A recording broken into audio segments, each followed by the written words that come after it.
Hi there, welcome back to Sprouting Beliefs. I'm Matthew Sprouting, and joining me as always is my amazing wife and co-host, Rebbecca Sprouting, and we're thrilled you're joining us for this episode. If this is your first time tuning in, let us share a bit about ourselves. We're a married couple of 10 years, certified relationship coaches, proud homeschoolers of two wonderful daughters, and passionate advocates for holistic living, be it through gardening, healing, or nurturing our family connections. before we dive into today's topic, we want to remind you that we offer personalized relationship coaching sessions.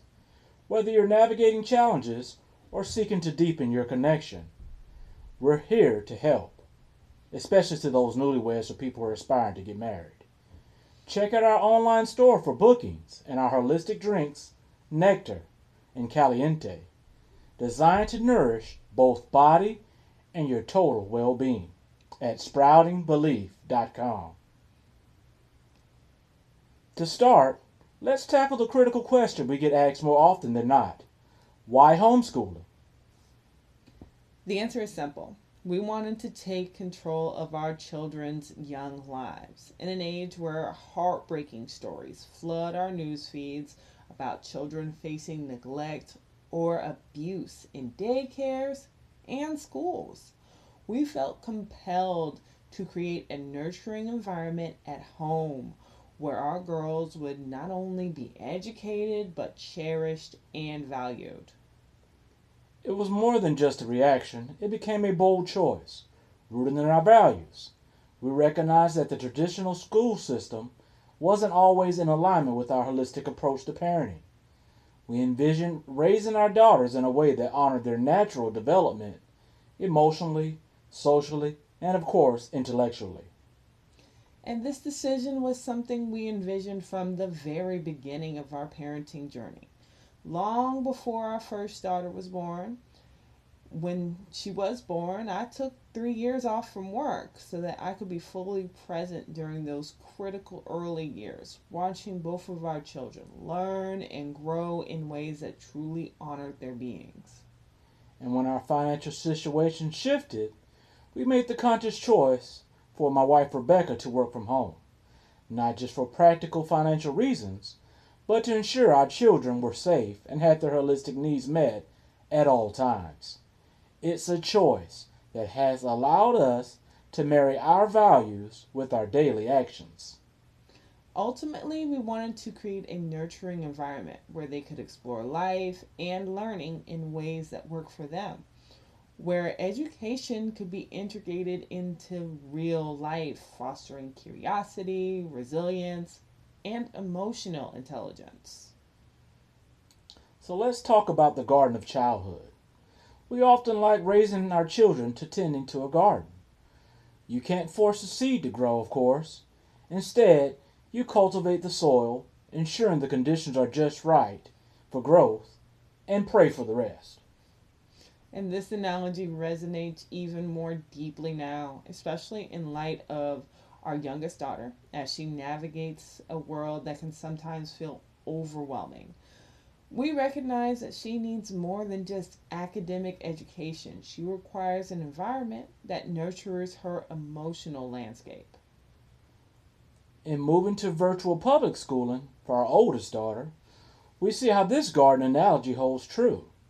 Personalized education has allowed us to deepen our lessons to her unique learning style, focusing on her strengths and areas that challenge her while creating a safe space where she can thrive.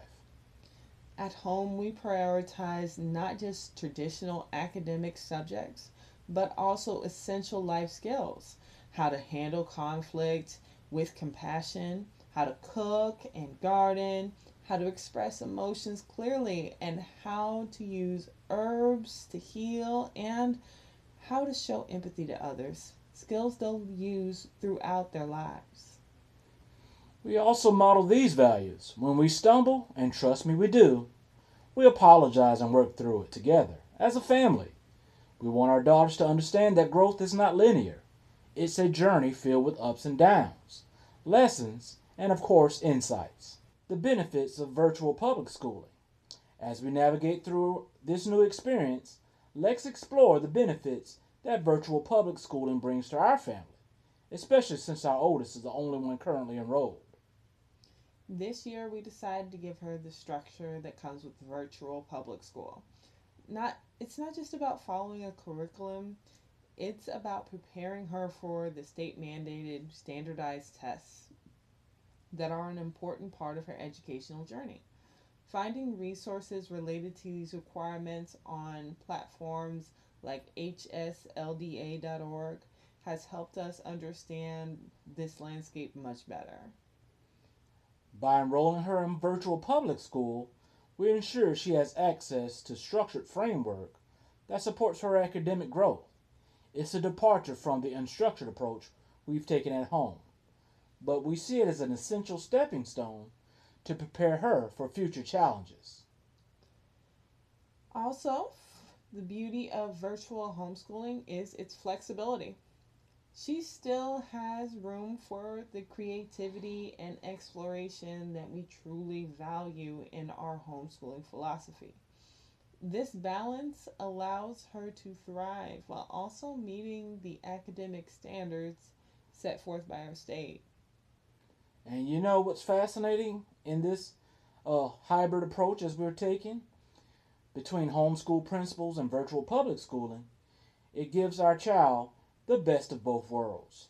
She gets the one on one attention we cherish while still enjoying the added benefits of a more traditional educational settings. And so far, it's blessing our house because she's pretty much an A student right now. Let's dive into an exciting topic that can profoundly impact families considering either homeschooling or private school options: scholarships. There's a growing recognition among states that educational freedom is important. Programs designed to support families are sprouting, providing financial assistance for educational costs.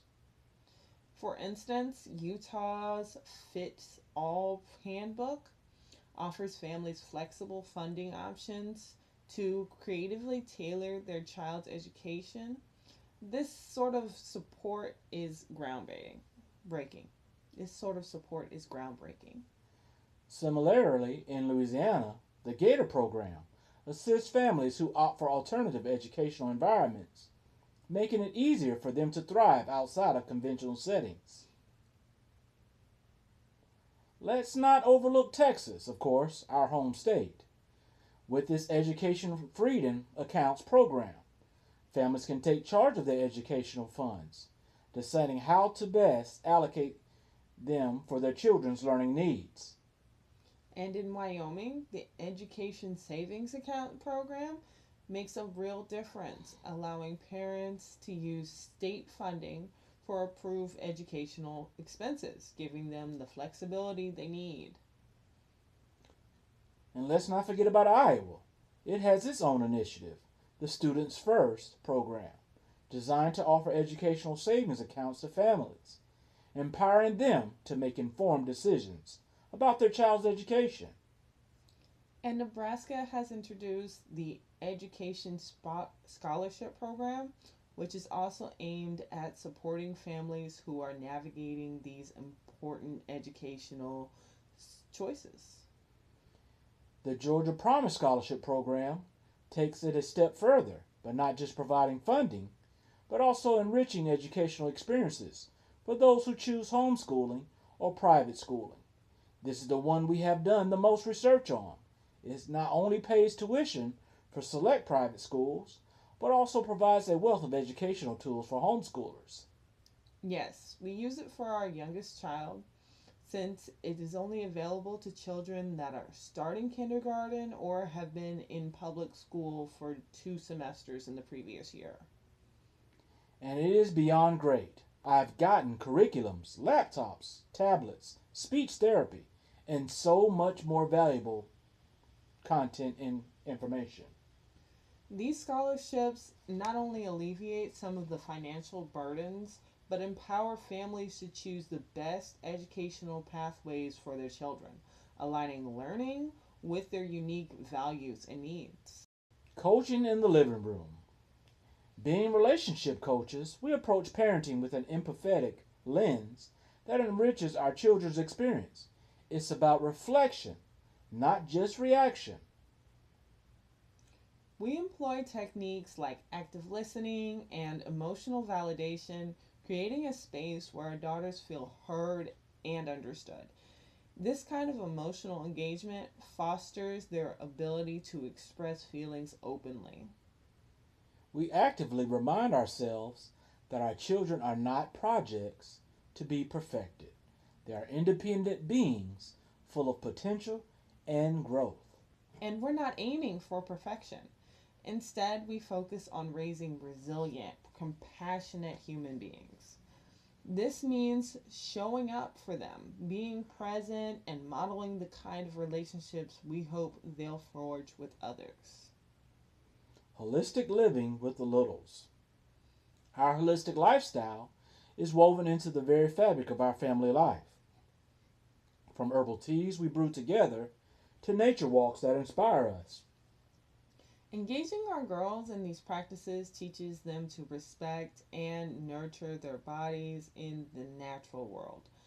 They help in the garden, cultivating not just plants, but also their understanding of sustainability and interconnectedness. It's not just about health trends, it's about being intentional and present. Children learn by doing, and our holistic choices offer rich life lessons. And at the heart of it all, connection reigns supreme. Building connections with each other and with the world fosters a sense of safety and belonging, a crucial ingredient in healthy emotional development. Speaking of nourishment, don't forget to check out our online store for our selection of holistic drinks, Nectar and Caliente.